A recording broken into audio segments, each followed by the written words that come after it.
Well, I'm back. I haven't made videos recently because I didn't really feel like watching any of the movies that came out for the past 2 weeks, and I was just like, I'm gonna pass. Just focus on video games and TV shows a little bit more.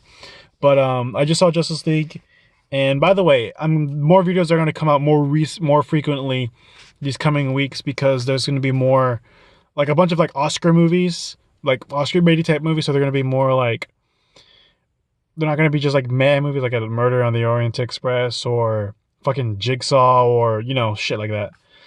But I did hear Murder on the Orient Express was okay, but yeah, this is Justice League review. And what I can say is, I felt like the first 30 minutes or so was like it's okay, nothing special.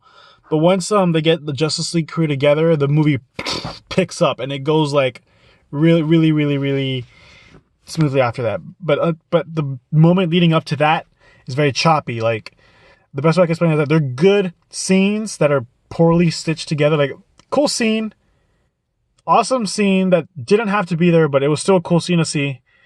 Other cool scene, important scene. Like, they were just like scene. It wasn't just like a this thing leads to this, which leads to this, which leads to this. But I guess you could kind of expect that, considering you have to introduce like 3 characters, and then so I could give it a pass on that.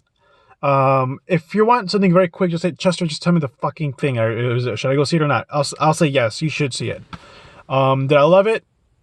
No, but I really, really liked it. Like, there's love, and then I'm like a little bit below love. But the ending, like, not the ending of the movie, but like the post-credit scenes, oh my god, those were things that I didn't know I wanted to see. Like, one of them I could have predicted. The other one I was like, what? So yeah, if you want me to say it, if you don't want me to say it, just leave now. Just know you should see the movie. If you want to know, or if you've seen it and you want to like hear my thoughts on it, first one was Flash. Oh yeah, you should be gone now. So I'll talk now. Flash having a race against Superman. That was cool. They didn't give you a definitive winner, but I feel like they'll pull like a Rocky 3 and then let us know a few movies later. Like, I don't know. Maybe it might be the next time you see Flash and Superman together, they'll talk about it.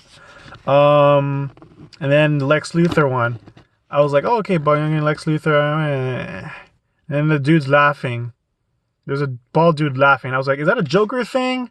Lex Luthor, I'm not following this. And then it cuts to the ocean or whatever, and then there's a boat going there. I was like, why is this dude that looks like Deadpool? Oh shit, that's Deathstroke! Ah!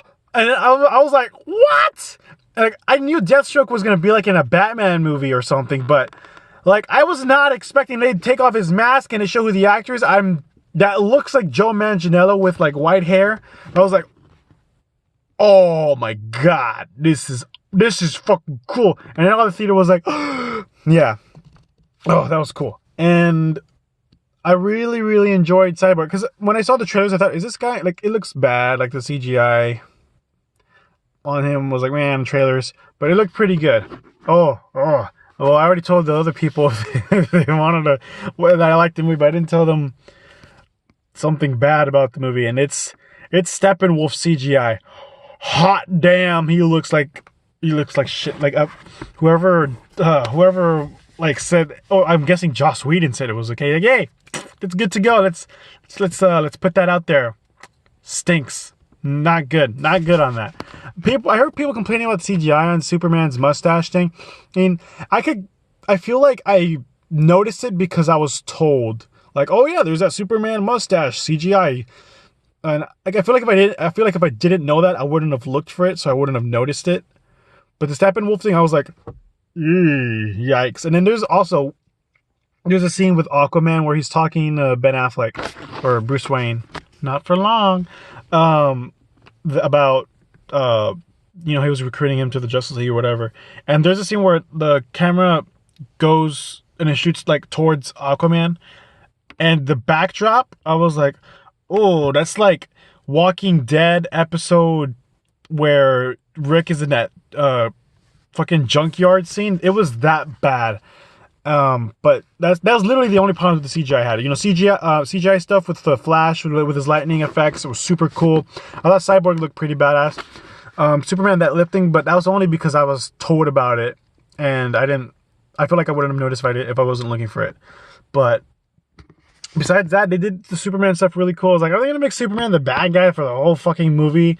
Like when he comes back and he's bad, and then they do the whole list, and I was like, oh, okay, I get it. They wanted to, you know, just have some like a little extra fight scenes. The fight scenes were really cool. I really dig it. And then the Flash stuff, you know, they have most of the characters' backstories. I'm guessing the one they didn't have as much was probably Aquaman, but I'm not too bothered about that because the next DC flick that's coming out is the Aquaman movie, which is directed by James Wan, which I'm pretty excited about. I like the dynamic of the team. Obviously, it's going to change with the whole Ben Affleck shit that's going on. Basically, him not being Batman. But let's see, you know, who else? They might put Jake Gyllenhaal in this fucking thing. So, you know, if that works out, I don't know how they'll explain it, but if it works, it works. Like, they can't reboot the whole thing because you're still gonna have Gal Gadot, Ezra Miller, Jason Momoa. What else? Oh, the directing. I didn't feel bothered by it because I don't know if you guys knew, but Zack Snyder, the director, he left the project like maybe 60% of the way through, maybe 50. I don't know, but it was a massive, more than 50% of the movie was shot. And they had to do reshoots or whatever because, you know, he left the project because, you know, his daughter died, which sucks, but, you know. And they have Joss Whedon, you know, he directed Avengers and then Avengers Age of Ultron. He has like a screenplay credit, I think, but he directed a lot of this movie too. And very like I didn't notice like this director, oh, major cut, and now all of a sudden it feels different. It didn't feel like that to me, so that's good. Let's see, can you guys still see me good here? I don't know, maybe the lighting's off. Oh well. Anything else that's worth talking about? Oh, I think that's it. It's a good movie, not amazing, but I thoroughly enjoyed it. I'll recommend it to my siblings and to you, the people. That's my Bane impression. It's not good today. I figured out how to do a Ray Romano impression, but I guess you have to like follow me on Instagram or Snapchat or whatever to figure that out. I'm done rambling. Bye. I'll probably talk to you in a week, maybe in 2 weeks, depending on what comes out next weekend. Bye.